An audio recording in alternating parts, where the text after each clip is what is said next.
Camilla, I am too old. I need another certification first. Maybe I should start being grateful for what I have. And maybe at some point, I should stop being ambitious and start being realistic. If any of this sounded like your voice, then stay with me. Because here's what is happening when you tell yourself those sentences. You're not being realistic, you're not being humble, and you're not being honest to yourself. You're planting a seed. Every sentence that you tell yourself and you repeat in your head comes with a vibration.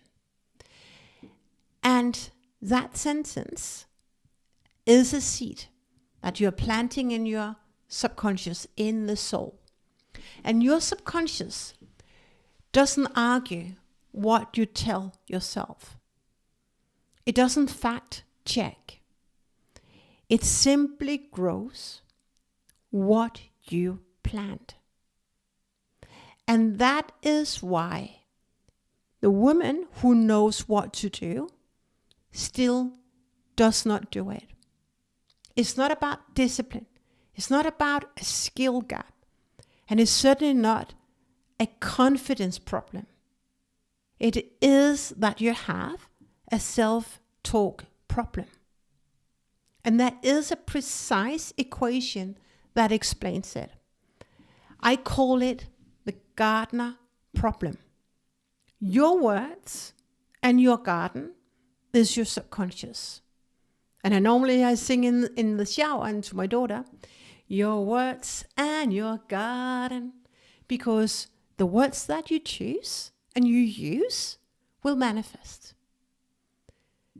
In this video, I want to share with you 3 sentences that you're repeating without you knowing, and how to flip your language, upgrade your consciousness, so that you can manifest what you want.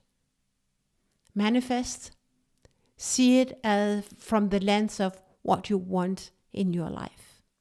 So join me with open heart, with open mind, and let's go. Let me start by sharing my own story. A few weeks ago, I wanted to reach out to someone. I got super excited about this. I could see the virtual room, and yes, we're going to do this together. I went on his website as a preparation for the call. And as I was browsing through his menu, I got this feeling. And I could hear myself telling myself out, this is not where you should be.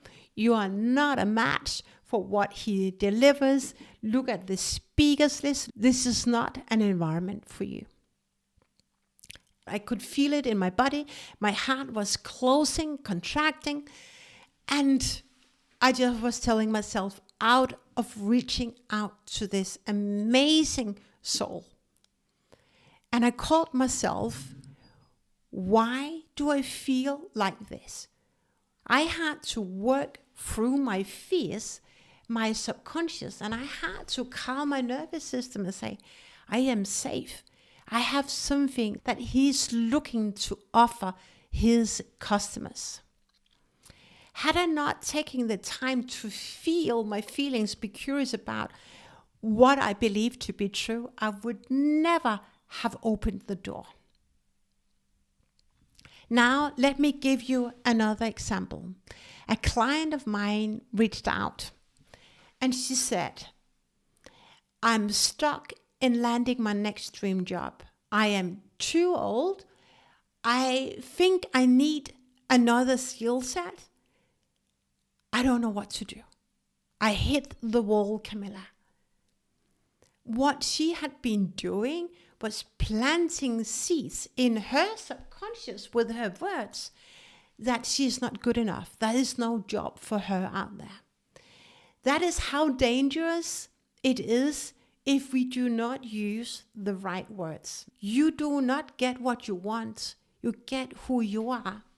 And your subconscious will sabotage or stand in your way so that you do not achieve and get what you want.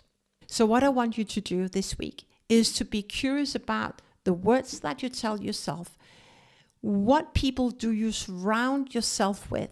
Are you surrounding yourself with people who lift you up or pull you down? My client was surrounded with someone who said, you're maybe too ambitious.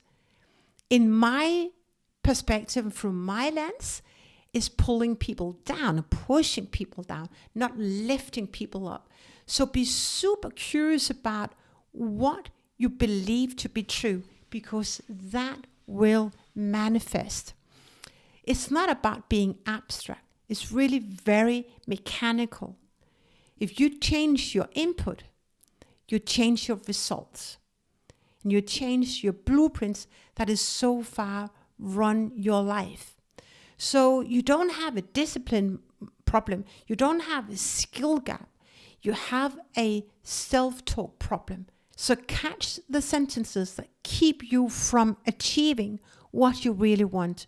Write it down, look at it, feel it, and ask yourself, is this the highest truth?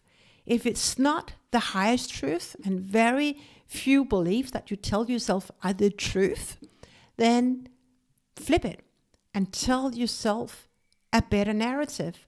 Tell yourself a better story. I'm finding a room where I can unleash my full potential. I am learning to pitch myself. I am learning to calm my nervous system. I'm learning to own my assets so I can enter the room as a trusted advisor who needs my help to achieve what he or she needs. There's so many ways that you can flip your self-talk. Be curious about what words you are planting. Stop shrinking. Start owning your greatness. If this is something true for you, the identity upgrade is inside How to Stop Shrinking. Link is in the description. I know you can. Now go.